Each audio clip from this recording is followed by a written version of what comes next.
Umaga pa lang, hinagupit na ng malakas na ulan ng ilang bahagi ng Metro Manila at mga karating probinsya. Kaya naman batikos ang inabot ng ilang lokal na opisyal sa Calacang, Maynila na kung hindi late ay hindi na nagsuspinde ng klase. Saksi si Oscar Oida. Nagmistulang ilog ang ilang bahagi ng Caloocan. Ang ilang residente, kinailangan pang itawid gamit ang bangka. Ang bus namang ito sa bahagi ng Arpapa, halos sumisid na. Binahari ng bahagi ng Manila City Hall, nagdulot pa ng traffic. May pag-ulan ding naranasan sa ilang pang bahagi ng Metro Manila. Pati sa mga karating probinsya tulad ng Bulacan, kung saan ilang lugar ang may hanggang bewang na baha. Kahit sa ilang bahagi ng Quezon City, bumaha. Sa mga kalsada ng Roas District nga, pwede na mag-swimming at mamangka.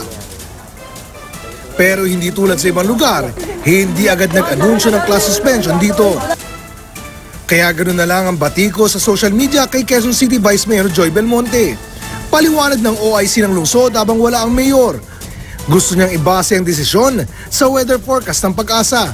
At base raw sa datos ng Pag-asa, light to moderate rains ang inaasahan sa Quezon City. Pero nabanggit din itong may mga paminsan-minsang malakas na ulan. May lumabas ding isang advisory ng Pag-asa. Pero ang desisyon lang ay hayaan ng mga magulang na magpasya kung papapasukin ng mga anak.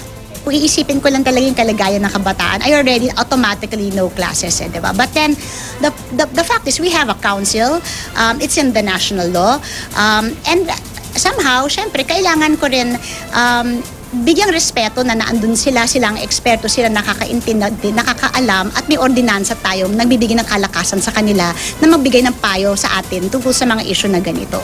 Alas 11 ng umaga nang i-anunsyo ng lokal na pamahalaan na walang pasok sa lungsod kung kailan nakapasok na sa eskwelahan ang mga estudyante. Kaya naman si Vice Mayor Belmonte tanggap ang reklamo at pang-iinsultong dulot ng kanyang desisyon. Maging sa Makati, maulan na, madaling araw pa lang.